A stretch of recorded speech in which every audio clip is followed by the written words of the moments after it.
O que você faria se, com 180 pessoas confiando a vida nas suas mãos, visse uma mulher caminhando devagar pela pista de decolagem, bem na frente das rodas do seu avião, e a torre de controle jurasse, repetindo no rádio 3 vezes, que não havia absolutamente ninguém ali, que a pista estava vazia, que era impressão sua? Eu vi. E eu não acreditava em coisas assim. Meu nome é Aurélio Tavares. Tenho 46 anos e voo aviões comerciais há 17. O que vou te contar aconteceu numa manhã de 12 de outubro, dia de Nossa Senhora Aparecida. E é uma ironia que ainda me arrepia, porque até aquele dia eu era um homem que pregava contra ela, levantava a voz contra ela. Eu dizia, com a Bíblia na mão, que devoção a Nossa Senhora Aparecida era engano, era imagem de gesso, era invenção de gente que não conhecia a verdade. 3 horas depois daquela manhã, eu estava ajoelhado, chorando, na frente da mesma imagem que eu tinha passado a vida inteira recusando. Antes de eu continuar, faz uma coisa por mim. Escreve aqui embaixo de qual cidade você está assistindo e que horas são aí agora. Eu quero ver, com meus próprios olhos, até onde o cuidado de Nossa Senhora Aparecida está chegando hoje. Pode ser madrugada, pode ser meio-dia. Escreve. Porque o que aconteceu comigo prova que ela alcança qualquer hora e qualquer lugar. Deixa eu voltar ao começo. Não ao começo daquela manhã, ao começo de mim. Eu fui criado dentro de uma igreja evangélica, numa congregação pequena num bairro simples de Porto Alegre. Meu pai era obreiro. Minha mãe ensinava as crianças na escola dominical. Eu cresci com a Bíblia debaixo do braço e com versículos na ponta da língua antes mesmo de saber andar de bicicleta. E eu amava aquilo. Preciso ser honesto com você, porque tem gente que conta a própria história antiga como se fosse só erro, e a minha não era só erro. Era fé de verdade. Eu orava, eu jejuava, eu chorava nos cultos. Eu conhecia o meu Deus, e o meu Deus me conhecia. O problema não era a minha fé. O problema era o muro que eu tinha construído em cima dela. Desde menino me ensinaram que existe um só mediador entre Deus e os homens, que a salvação é só por Cristo. E até aí, olha, eu continuo dizendo amém. Mas em cima disso me ensinaram outra coisa. Me ensinaram que toda devoção a Maria era idolatria, que ajoelhar diante de uma imagem era pecado grave, que aquela santa morena de manto azul que os católicos carregavam em procissão era um ídolo, e que rezar para ela era roubar de Jesus a glória que só era dele. Eu não acreditava nisso por preguiça. Eu acreditava nisso com convicção, com estudo. Eu era do tipo que abria a Bíblia no meio de uma roda e provava o meu ponto. Na congregação, com o tempo, eu virei uma referência. Os irmãos mais novos me procuravam para tirar dúvidas. Eu dava estudo nas quartas-feiras. Eu liderava o grupo de homens. Quando aparecia um vizinho católico para conversar, me chamavam, porque o Aurélio sabia argumentar, o Aurélio não se enrolava, o Aurélio fechava qualquer um na palavra. E eu fechava mesmo, com gosto. Que Deus me perdoe, mas eu sentia um certo prazer em vencer aquelas conversas. Teve um vizinho nosso, o seu Otávio, um senhor já de idade, católico de missa toda semana, devoto de Nossa Senhora Aparecida desde menino. Homem bom, daqueles que ajudavam todo mundo na rua sem pedir nada em troca. E eu, ao invés de aprender com a bondade daquele homem, eu vivia caçando ele para discutir.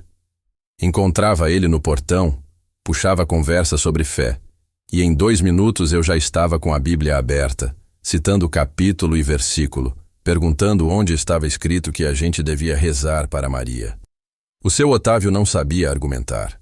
Ele não tinha decorado versículo nenhum. Ele só sabia amar.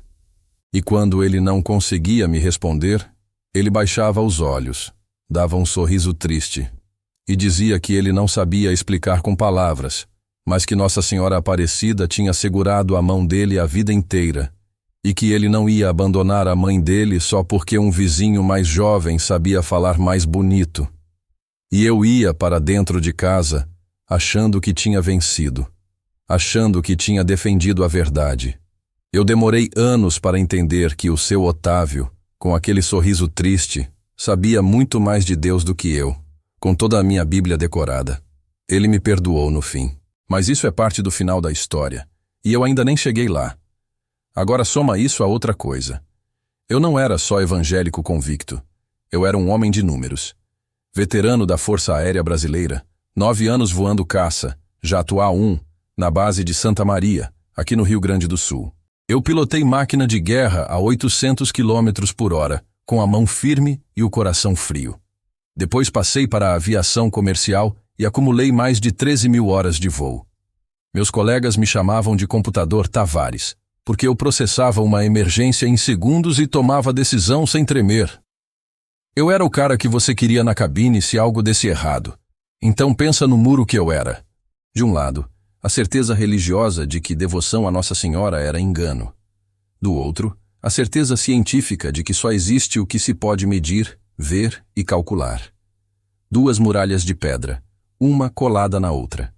E entre elas, eu, achando que estava protegido por todos os lados. Eu estava convencido de que ninguém ia derrubar aquilo. Nem padre, nem santo, nem milagre nenhum. E aí Deus fez uma coisa com a minha vida que eu demorei a entender. Ele me deu a Marlene. A Marlene é a minha esposa. Naquele ano a gente já tinha 19 anos de casados.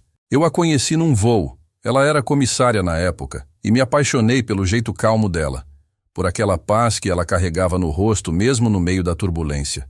Só que tinha um detalhe que eu, na época da paixão, achei que ia conseguir mudar. A Marlene era católica. Católica de verdade. Católica de oratório em casa, de terço na bolsa, de romaria à Aparecida desde criança com a avó dela. Eu casei pensando com toda a arrogância do mundo que com o tempo eu ia ganhá-la para a minha igreja. Que era questão de paciência e de bons argumentos. 19 anos depois, ela continuava ajoelhada diante de uma imagem de Nossa Senhora Aparecida toda noite. E eu continuava perdendo aquela discussão sem nunca admitir que estava perdendo. A nossa casa tinha um cantinho na sala que eu evitava olhar. Um oratório pequeno, de madeira, com uma imagem de Nossa Senhora Aparecida no centro. Manto azul. A pele morena, a coroa dourada na cabeça. E aquela vela que a Marlene acendia, e o cheiro de cera, e às vezes um perfume de rosas que ela colocava ali perto. Cada vez que eu passava, eu desviava os olhos. Para mim aquilo era um espinho dentro da minha própria casa, um pedaço de gesso me desafiando todo santo dia. E eu não ficava calado. Esse é o ponto que dói mais de contar. Eu implicava. De vez em quando, no jantar, eu soltava uma alfinetada. Dizia para a Marlene que ela rezava para um boneco. Dizia que Maria era uma mulher abençoada, sim, a mãe do Senhor, mas que tinha morrido, que não ouvia ninguém, que não fazia milagre nenhum, que ela estava jogando oração no vazio. Uma vez, e disso eu me envergonho até hoje, eu cheguei perto de tirar a imagem do oratório para guardar no armário. A Marlene não brigou. Ela só me olhou com os olhos cheios d'água e disse, baixinho, que eu não sabia o que estava fazendo e que um dia eu ia entender. Eu não tirei a imagem, mas não foi por respeito. Foi porque ela não brigou e a falta de briga me desarmou. Os nossos filhos cresceram no meio desse fogo cruzado. O Daniel, hoje com 13 anos, sempre quis ser piloto como eu. Vivia me perguntando sobre os instrumentos, sobre como o avião fica no ar. E a Beatriz, a caçula, com 9 anos, era a alma poética da casa. Ela me perguntava se eu encontrava anjos nas nuvens quando voava lá em cima. Eu respondia com explicação de formação de cúmulos e de pressão atmosférica, e por dentro achava graça, mas não dizia. A guerra silenciosa em casa era sobre uma coisa só, todo ano: a romaria. Toda véspera de 12 de outubro, a Marlene queria levar as crianças à Aparecida, à Basílica. E eu travava. Eu não deixava. Eu dizia que não ia criar os meus filhos no meio daquela idolatria. Que se ela quisesse ir, ia sozinha. Ela ia algumas vezes com a irmã dela e voltava com aquela paz no rosto, e eu fingia que não via. Outros anos ela nem ia, para não brigar comigo, e ficava só rezando em casa. E eu, sem perceber, ia roubando dela, ano após ano, uma coisa que era do coração dela. Teve um ano que foi pior que os outros. A Beatriz era pequena ainda, devia ter uns 5 anos. A Marlene tinha arrumado tudo, as malas das crianças prontas, a passagem comprada, animada como uma menina, porque ia levar os filhos à Aparecida pela primeira vez. E eu cheguei do voo, vi aquilo e travei. Eu disse que não, que os meus filhos não iam ser criados no meio de procissão e imagem. Eu falei alto. Falei coisas que não devia. Eu disse, na frente das crianças, que aquela viagem era para venerar um ídolo, e que enquanto eu fosse o pai daquela casa, os meus filhos não iam aprender a se ajoelhar diante de gesso. A Marlene não revidou. Ela só foi até o quarto, desfez as malas em silêncio e devolveu as passagens no dia seguinte. O Daniel, que era um pouquinho maior, perguntou para a mãe por que eles não iam mais. E ela respondeu, com a voz mansa, que iam noutro dia, quando o papai estivesse pronto. Naquela noite eu dormi achando que tinha protegido a minha família. Eu me lembro dessa cena com tanta clareza e me dói tanto, porque hoje eu sei que o homem que devolveu aquelas passagens estava cego, cego de uma cegueira que se acha enxergando. A pior de todas. Eu te conto tudo isso porque você precisa entender quem era o homem que entrou naquele avião. Não era um coitado em dúvida. Era um homem duro, convicto, fechado. Um homem que, se você dissesse na cara dele que Nossa Senhora Aparecida ia salvar a vida dele e de 180 pessoas numa pista de decolagem, ele riria. Ele provaria com a Bíblia que isso não podia acontecer. Esse era eu, na madrugada daquele 12 de outubro de 2017. Acordei às 4h15, como sempre. Voo de sábado de manhã, rota conhecida, partindo de Porto Alegre. A gente morava em Canoas, na região metropolitana, perto da antiga base aérea, num bairro tranquilo. Desci para a cozinha no escuro. Fiz o meu café exatamente como fazia há anos. A primeira xícara sempre às 4h30. Depois o tablet para conferir o tempo. O relatório me deu um sorriso. Céu limpo, visibilidade excelente, vento calmo. Um dia perfeito para voar. Eu gostava de voo previsível. Voo sem surpresa. Foi então que a Marlene desceu a escada. Ela ainda estava de camisola, com o cabelo preso de qualquer jeito, e tinha no rosto uma coisa que eu não vi nem no dia em que o pai dela morreu. Não era sono, era medo. Ela segurou as minhas mãos com as duas dela e apertou mais forte do que costumava, e me disse que hoje era 12 de outubro, dia de Nossa Senhora Aparecida, que não podia ser qualquer dia, e me perguntou se eu não conseguia pedir folga. Eu suspirei. Já estava preparado para a discussão de sempre. Falei que era só mais um voo, que em 5 horas eu estava de volta, que a gente ia almoçar junto, passar a tarde com as crianças. Beijei a testa dela e me virei para pegar a jaqueta. Mas a Marlene não largou a minha mão. Ela foi até o oratório, na sala, acendeu a vela e ajoelhou. E ficou ali de joelhos, rezando baixinho por uns minutos que me pareceram longos demais. Eu fiquei parado, de jaqueta na mão, sem saber o que fazer com aquilo. Quando ela se levantou, tinha lágrimas escorrendo pelo rosto. E ela me disse uma coisa que eu nunca tinha ouvido dela em 19 anos. Ela me disse que tinha feito uma promessa, que tinha prometido a Nossa Senhora Aparecida que, se ela protegesse o meu voo naquele dia, ela ia me levar e levar as crianças para a Basílica de Aparecida, numa romaria de agradecimento. E que ela nunca me pedia nada, era verdade, mas que naquela manhã ela estava sentindo uma coisa diferente no peito, uma aflição que ela não sabia explicar e que era para eu ter um cuidado extra. Aquilo me incomodou de um jeito estranho. Eu fiquei com raiva, para ser sincero. Raiva porque ela tinha feito uma promessa em meu nome, envolvendo os meus filhos numa romaria que eu sempre tinha proibido. Eu quase respondi atravessado. Quase disse que ela não tinha o direito de prometer aquilo. Mas alguma coisa na voz dela, naquela aflição que era genuína, me fez engolir as palavras. Eu disse só que estava tudo bem, que ela ficasse tranquila, que 17 anos de aviação tinham me ensinado que segurança é treinamento, manutenção e procedimento. Não é reza, não é promessa, e que eu já tinha feito mais de 3.000 voos sem um arranhão. E foi aí que ela fez aquilo. Ela foi até o oratório, pegou uma imagem pequena de Nossa Senhora Aparecida, dessas de plástico, do tamanho de um dedo, e estendeu para mim. Me pediu, com a voz embargada, que eu levasse comigo. Só por aquele dia. Que deixasse no painel do carro, ou na mala, em qualquer canto. Só que levasse. Eu olhei para aquela imagem na mão dela e senti o muro inteiro dentro de mim se levantar. Tudo o que eu acreditava gritava para eu dizer não. Para eu fazer um sermão ali na cozinha às 5 da manhã sobre idolatria. Eu abri a boca para recusar, mas a Beatriz apareceu no alto da escada, sonolenta, e perguntou se o papai já estava indo. E a Marlene continuou ali, de mão estendida, chorando em silêncio. Eu peguei a imagem, não por fé. Eu quero ser honesto com você até o fim.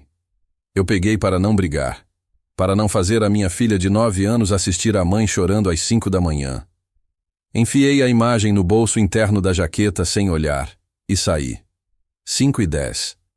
A imagem de Nossa Senhora Aparecida, que eu tinha rejeitado a vida inteira, foi comigo, encostada no meu peito, do lado esquerdo, bem perto do coração que ainda não sabia que ia ser quebrado e refeito naquela manhã. A estrada de Canoas até o aeroporto estava vazia. Só uns caminhões fazendo entrega de madrugada. Os faróis cortando a neblina rasteira que sobe do Guaíba nessa hora. 20 minutos de trajeto. Eu revisei o plano de voo de cabeça, como sempre. E sem querer, a minha mão direita encostou no bolso da jaqueta, onde a imagem estava. Eu a senti ali, dura, pequena.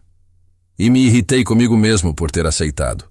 Prometi a mim que, quando chegasse, ia tirar aquilo do bolso e deixar no carro. Não levei. Esqueci. Ou alguém não me deixou esquecer. No Aeroporto Internacional Salgado Filho, encontrei o meu copiloto na sala de briefing. Anderson Brito. 33 anos, 10 de copiloto, um sujeito tranquilo, meticuloso, do tipo que confere tudo 2 vezes sem ser chato. Eu gostava de voar com o Anderson. Ele me cumprimentou já fardado, com os documentos do voo todos organizados. A gente revisou a rota, o peso, o combustível, a meteorologia, tudo dentro do esperado. Aeronave nova. Um Airbus A320 com 4 anos de serviço, manutenção impecável. Às 5:50, eu e o Anderson fomos até a aeronave. Ela estava sendo abastecida, a equipe de solo trabalhando ao redor. Eu sempre chegava pelo menos 1 hora antes para fazer a inspeção visual externa com as minhas próprias mãos. Era um hábito que eu trouxe da Força Aérea e que nunca abandonei. Caminhei em volta do avião, olhei os pneus, o trem de pouso, o bordo de ataque das asas, as turbinas, tudo perfeito. Subi para a cabine e comecei a rotina de pré-voo com a precisão de um relojoeiro. Cada botão, cada chave, cada indicador, seguindo o checklist sem pular uma linha. O Anderson confirmava cada item. Lá fora, eu já ouvia o movimento dos passageiros embarcando. Vozes no corredor. Famílias conversando. Uma criança rindo de alguma coisa. 180 pessoas aquela manhã. Eu sabia o número de cor. E eu sempre pensava neles, em cada voo. As 180 vidas. Naquele dia, entre os passageiros, havia famílias com crianças de colo, gente indo trabalhar, e um casal de idosos que a comissária comentou comigo depois que comemorava 50 anos de casados. Bodas de ouro, gente comum, vidas comuns. Todas confiando que o computador Tavares ia entregar elas inteiras do outro lado. Às 6:25 pedi autorização para dar partida nos motores. A torre liberou. O som das turbinas ganhando vida encheu a cabine. Aquele rugido que eu amava. A máquina parada virando uma coisa viva. O pushback começou às 6:28. O trator empurrou o avião para trás, afastando do portão. Eu conferi os instrumentos de novo. Todos normais. Tudo no lugar. Solo liberou o táxi. Repeti as instruções da rota. E a aeronave começou a se mover devagar pelas pistas de táxi do aeroporto, no escuro que já começava a clarear no horizonte, aquele cinza de amanhecer do sul. Eu observava os outros aviões se preparando, a rotina de sempre, tudo como devia ser. Foi durante esse táxi que começou. Uma calma desceu sobre mim, e eu preciso que você entenda como isso era estranho, vindo de mim. Eu não ficava nervoso antes de voo. Nunca. Mas o que eu senti não era a minha frieza de sempre. Era outra coisa. Era uma serenidade que vinha de fora que entrava na cabine como se alguém tivesse aberto uma porta que eu não conseguia ver. E junto com ela, no ar, começou a surgir um perfume. Rosas. Um cheiro de rosas suave, quase imperceptível no começo, depois mais nítido. Dentro de uma cabine de avião, que cheira a metal, a plástico, a querosene de aviação. Rosas. E aqui vem a parte que mostra quem eu era. Eu não me emocionei. Eu desconfiei. O evangelês de uma vida inteira subiu na hora. A minha primeira reação, a primeira de verdade, foi de suspeita. Eu pensei que aquilo podia ser um engano, um sinal enganoso. E dentro de mim, sem mover os lábios, eu repreendi aquilo.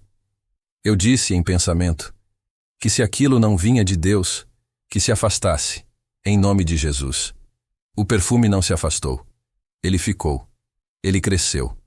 Como se respondesse à minha repreensão com uma doçura ainda maior, sem briga, sem violência, igualzinho a Marlene quando eu a atacava, e ela só me olhava com paz. O Anderson percebeu alguma coisa no meu rosto. Perguntou se estava tudo bem, comandante. Eu acenei que sim, mas eu não estava bem. Eu estava confuso de um jeito que eu não conseguia processar, e isso, para o computador Tavares, era a sensação mais perturbadora do mundo. Em 17 anos de aviação comercial e 9 de caça, eu nunca tinha sentido nada parecido. Às 6h40, a aeronave chegou ao ponto de espera da pista. Eu contatei a torre. Pronto para decolagem. A torre mandou aguardar. 2 minutos de silêncio, com aquele perfume de rosas me envolvendo, com aquela calma estranha me apertando o peito. Às 6h42, a torre liberou. Autorizado para decolagem. Eu repeti a autorização e alinhei o avião na pista. As rodas principais bem em cima da linha central. Conferi os instrumentos pela última vez. Tudo normal. Pus as mãos nas manetes de potência, um gesto que eu já tinha feito milhares de vezes, na guerra e na paz. E aí, no momento exato em que eu ia empurrar as manetes, eu hesitei. Foi uma fração de segundo. Mas eu, que nunca hesitava, senti uma coisa segurar a minha mão. Não era física. Era uma voz que não era voz. Uma certeza interior, sem som, que entrou em mim inteira de uma vez, como se eu tivesse pensado num pensamento que não era meu. Cautela. Espera. Olha, eu empurrei as manetes mesmo assim. A teimosia falou mais alto, como falou a vida inteira. As turbinas rugiram. O avião disparou pela pista, ganhando velocidade. A força da aceleração colando todo mundo no encosto. Pela janela, o mundo começou a passar cada vez mais rápido. 80 nós, 100. A pista corria embaixo de mim, e o ponto onde eu ia puxar o manche para o avião, deixar o chão se aproximava. Foi quando eu a vi, no meio da pista, bem na nossa frente, a pouco mais de 200 metros do nariz do avião, dentro do cone de luz dos faróis que furava a penumbra do amanhecer. Uma mulher, caminhando, devagar, serena. Como se estivesse passeando numa praça e não no meio de uma pista de decolagem com um Airbus de 70 toneladas vindo na direção dela a mais de 200 km por hora. Ela usava um manto, azul, um azul profundo, com pontos de luz que pareciam estrelas. A pele dela era morena, escura, do mesmo tom da imagem que estava no bolso da minha jaqueta. Tinha um véu, e por cima do véu, uma coroa que brilhava num dourado que não era reflexo de nada, porque ali não havia luz para refletir. E o rosto dela? O rosto dela estava virado na minha direção, calmo, sem medo nenhum, olhando para mim como quem olha para um filho teimoso.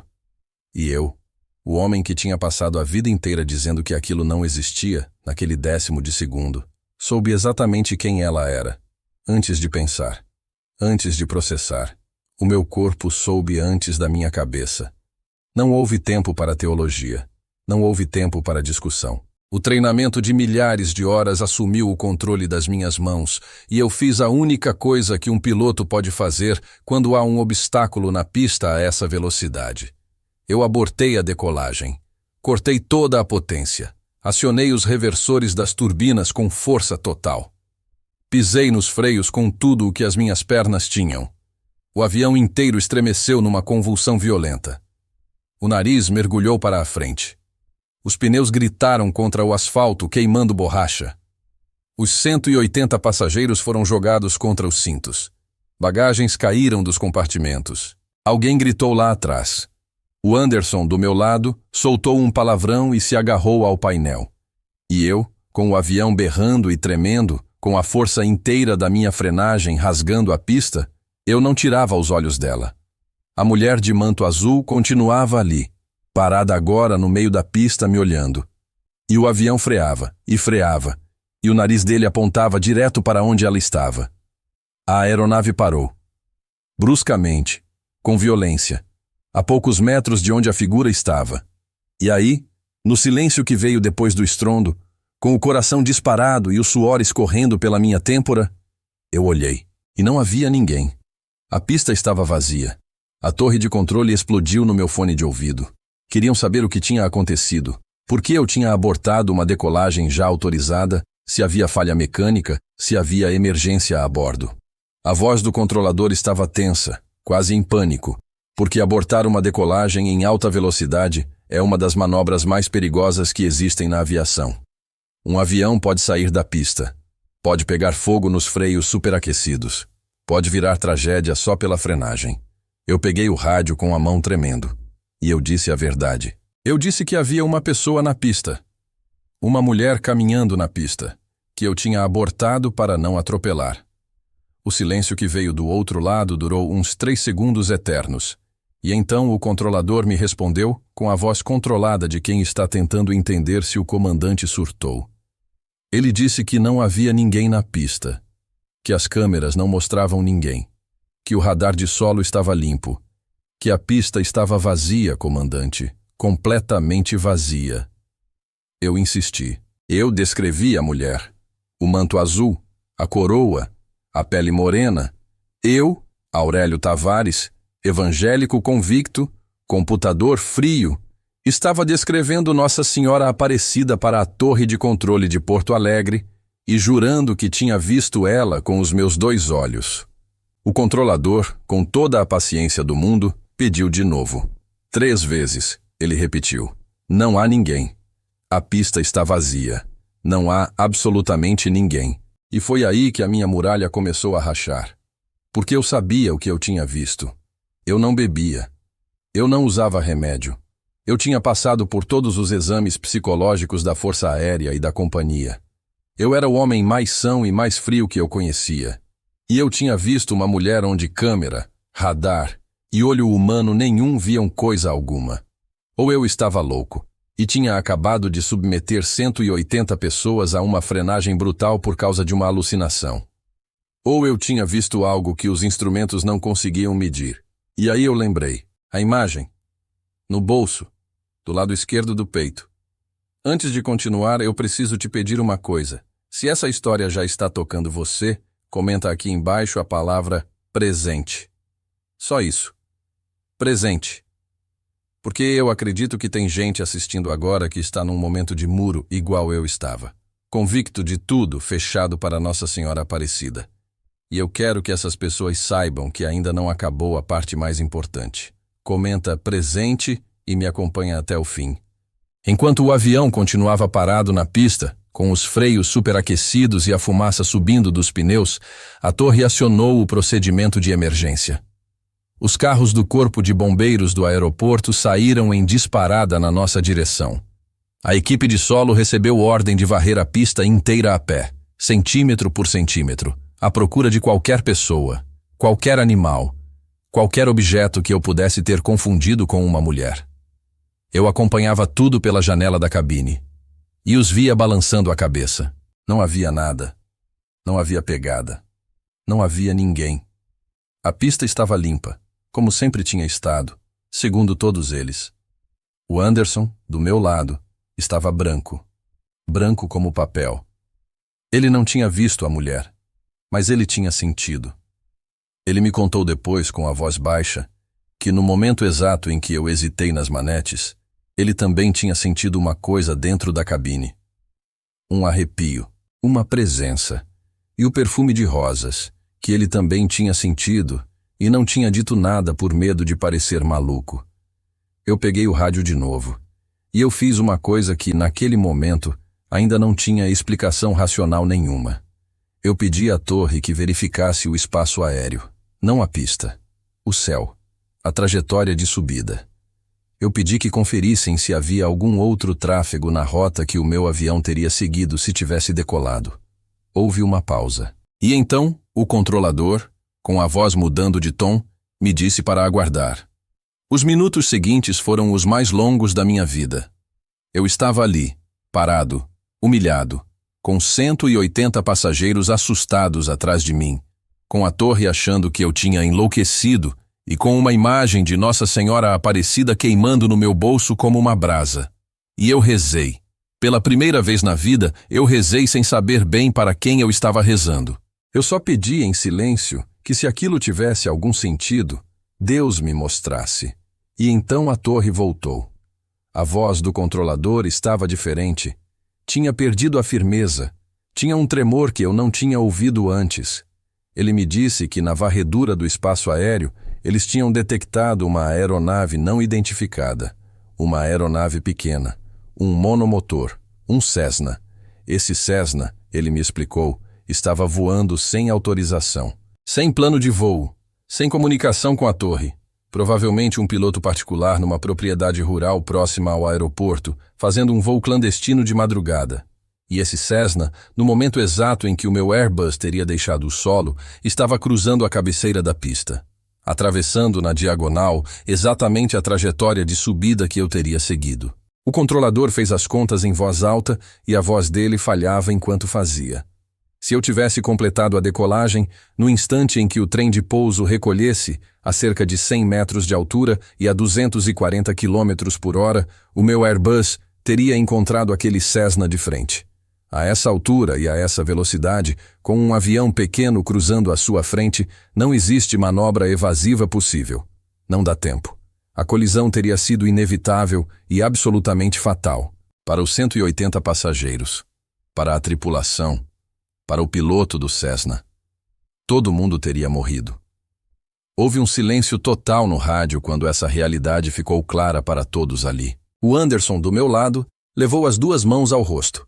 A equipe de solo, que tinha passado a manhã inteira me dizendo que não havia ninguém na pista, começou a entender que talvez houvesse forças operando naquele aeroporto que estavam muito além da compreensão de qualquer um deles. E foi naquele exato instante, quando a notícia do Cessna foi confirmada, que eu olhei de novo para o ponto da pista onde a mulher de manto azul tinha estado, e uma certeza desceu sobre mim. Calma, sem som, inteira. Do mesmo jeito que a hesitação tinha vindo nas manetes. Era a certeza de uma missão cumprida, de alguém que tinha feito o que veio fazer e que agora podia ir embora. O perfume de rosas, que tinha me acompanhado a manhã inteira, encheu a cabine uma última vez, mais forte do que nunca, e depois, devagar, foi se desfazendo, como quem se despede. A tensão que tinha dominado os últimos 25 minutos evaporou de uma vez. O Anderson respirou fundo pela primeira vez. E até as vozes dos passageiros lá atrás foram se acalmando, como se uma paz que ninguém conseguia explicar tivesse descido sobre o avião inteiro. Eu trouxe a aeronave de volta para o portão.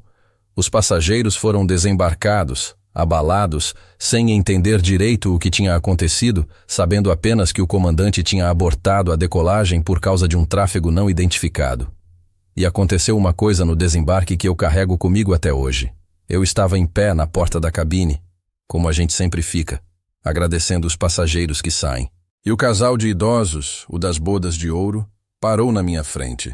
O senhor de cabelo branco segurava a mão da esposa.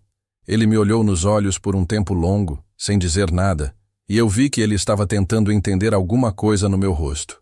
E então ele me disse, baixinho, só para eu ouvir, que a esposa dele tinha rezado o terço a viagem inteira na sala de embarque, porque era 12 de outubro, dia da padroeira, e que no momento exato em que o avião tinha freado, ela tinha apertado a mão dele e dito que Nossa Senhora estava no comando daquele voo.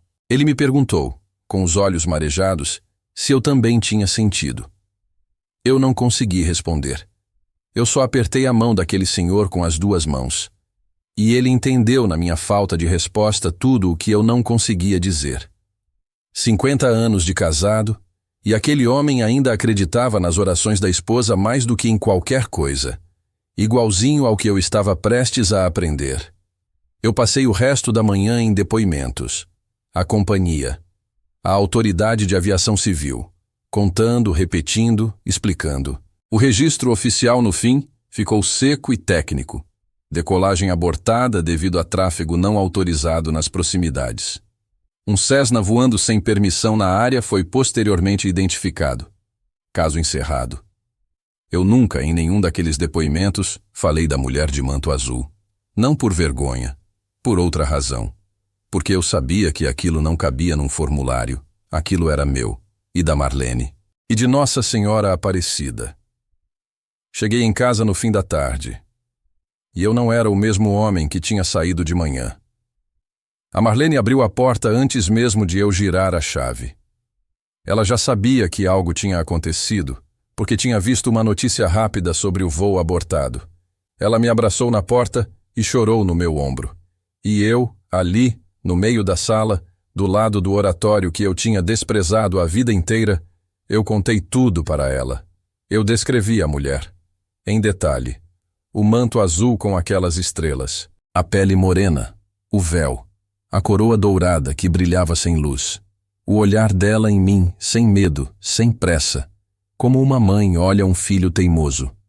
O perfume de rosas, a certeza interior que entrou em mim sem som. A Marlene me escutou em silêncio, e à medida que eu falava, o rosto dela ia se transformando.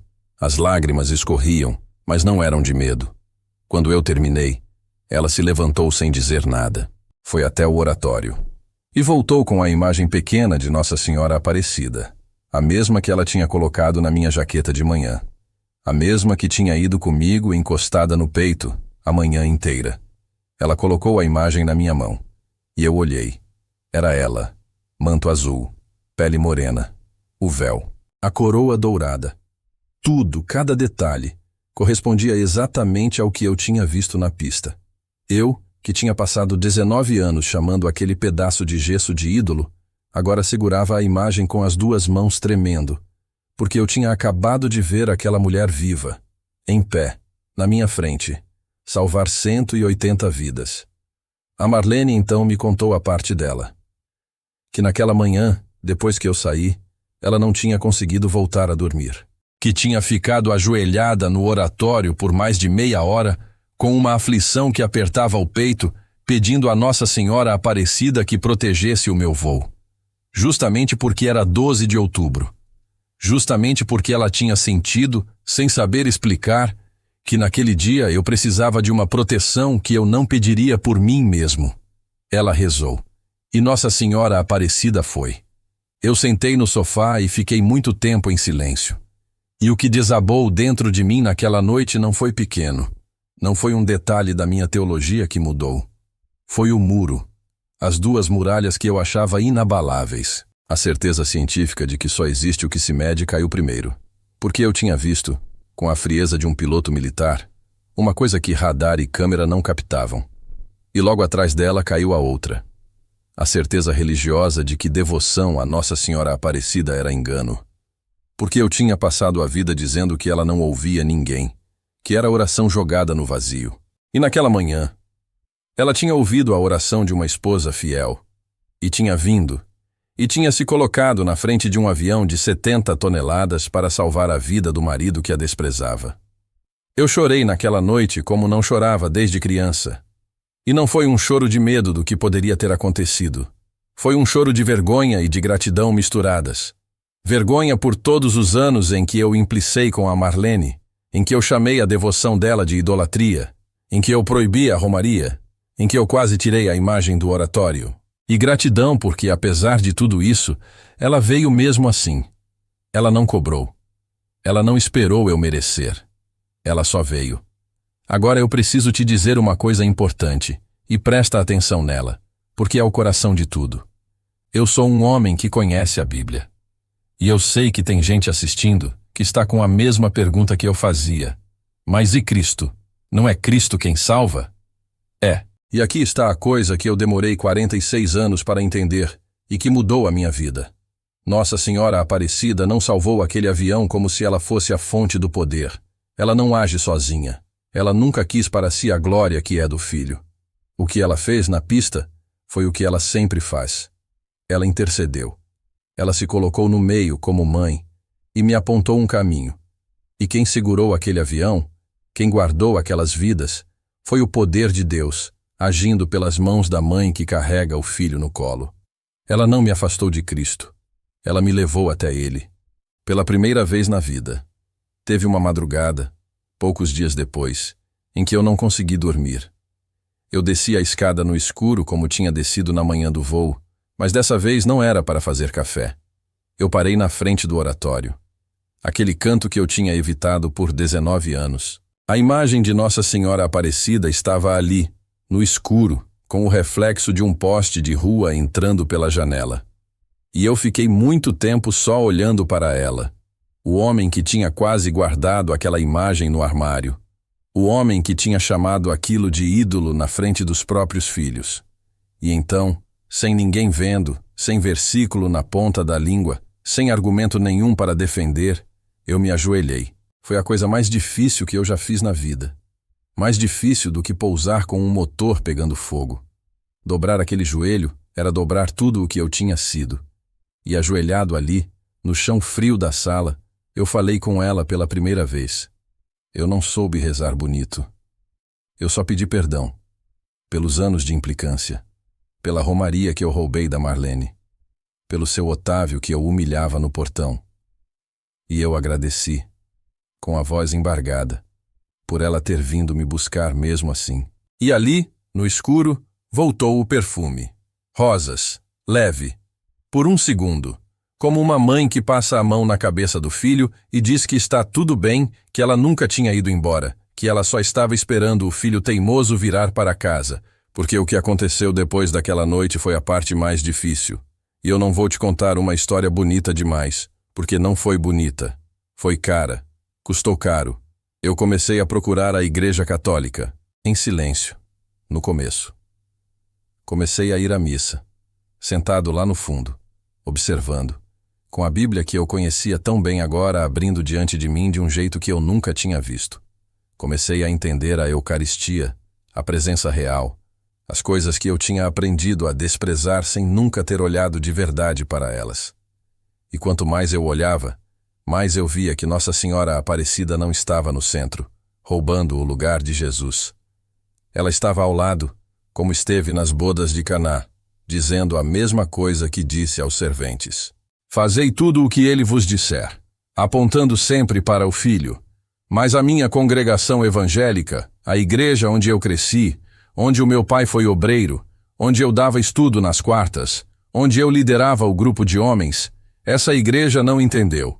Quando começou a se espalhar que o irmão Aurélio estava indo à missa, que o irmão Aurélio estava falando de Nossa Senhora Aparecida, o chão se abriu debaixo dos meus pés.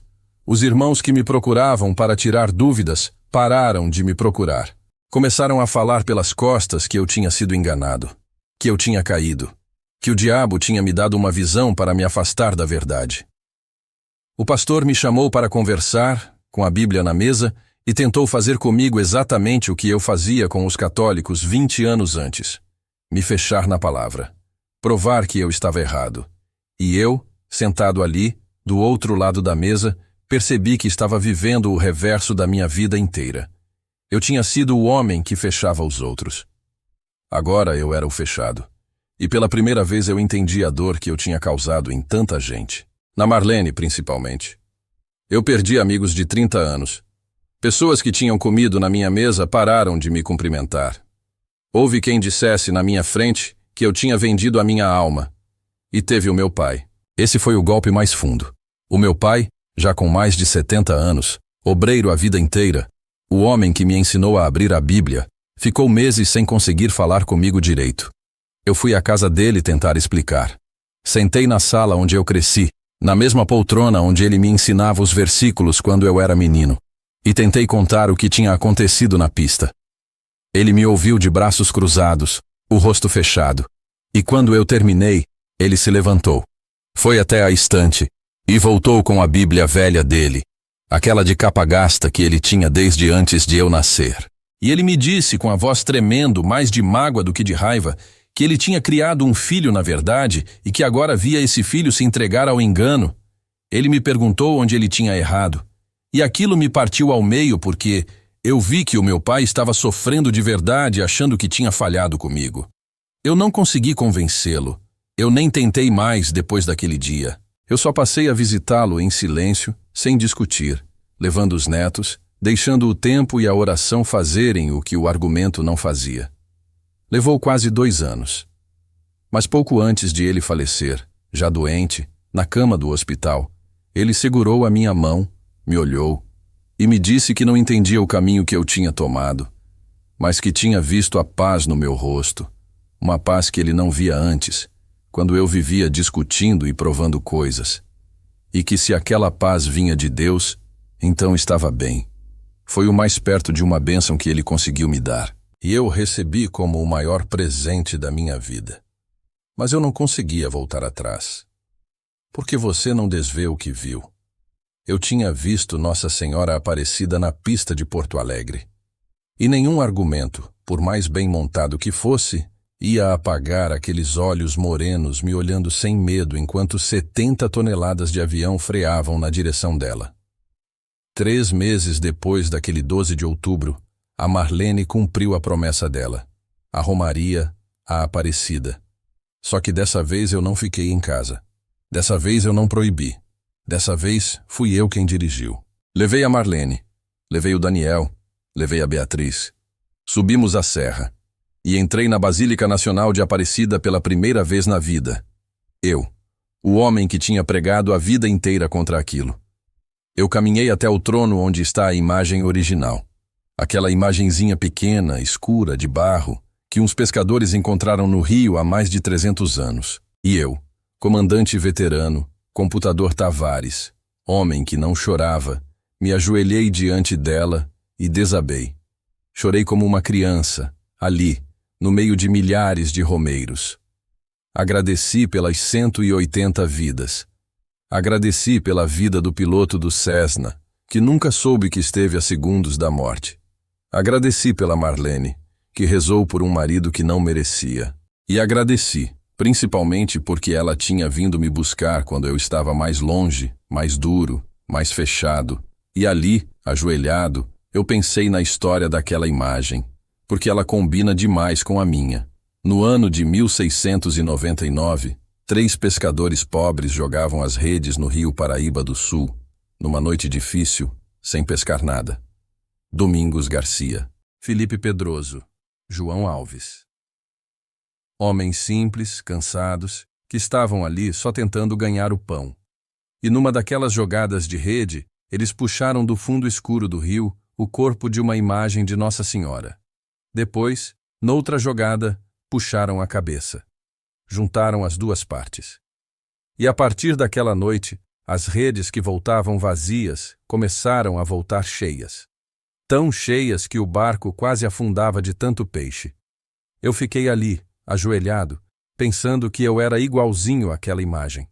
Eu estava no fundo, no escuro, partido em 2, dividido entre as minhas 2 certezas de pedra. E ela me puxou. Ela mergulhou no fundo do rio da minha teimosia e me trouxe inteiro para a superfície. E desde então a minha rede nunca mais voltou vazia. Eu continuo sendo piloto. Tecnicamente sou o mesmo comandante de sempre, frio na emergência, preciso no procedimento. Mas agora, antes de cada decolagem, eu rezo. Em silêncio, com a mão no painel, eu peço a Nossa Senhora Aparecida que interceda pelos que estão sob a minha responsabilidade naquele voo. E eu sei, com a mesma certeza com que sei ler um altímetro, que não vou sozinho.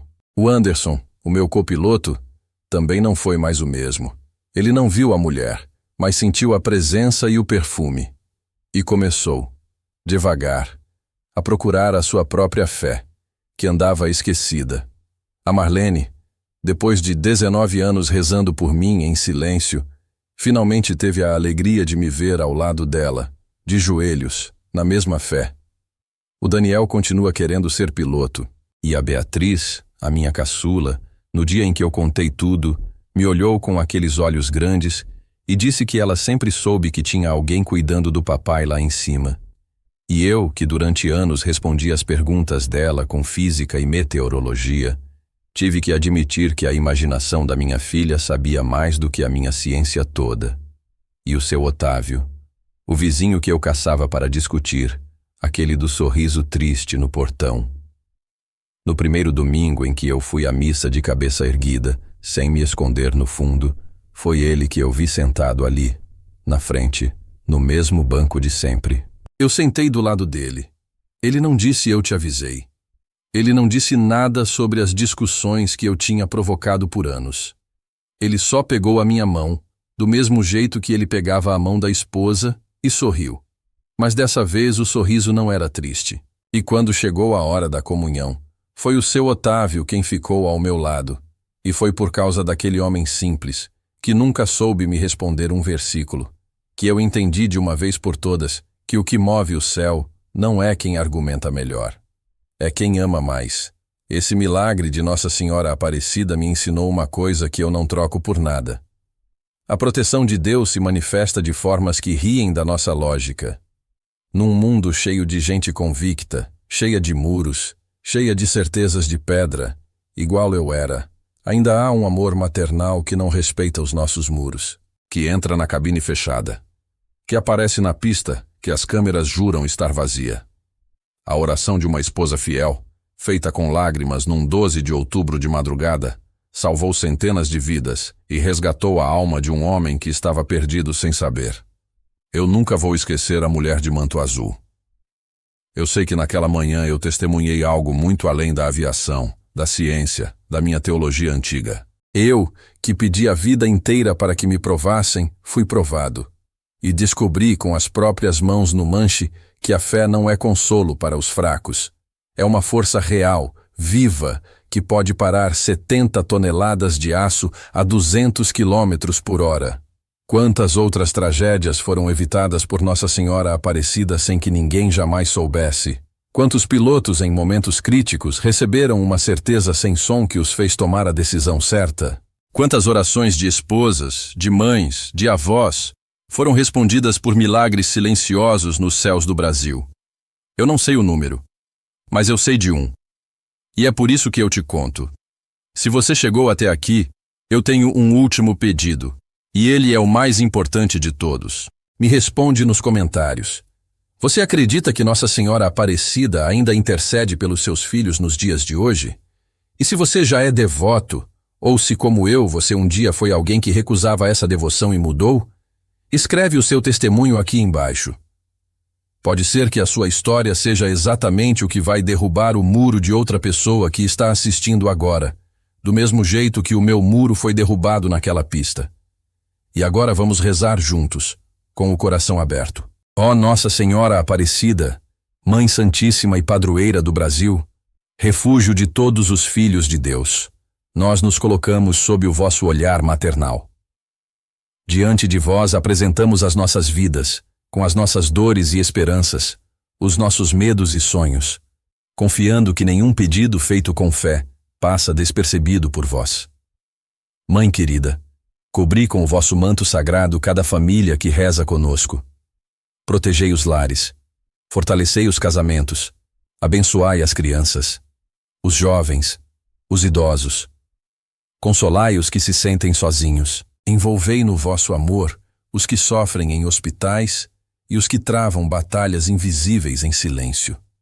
Virgem cheia de graça, intercedei junto ao vosso Filho Jesus por todos nós, para que as nossas lágrimas se transformem em esperança e cada coração receba a paz que só vem de Deus.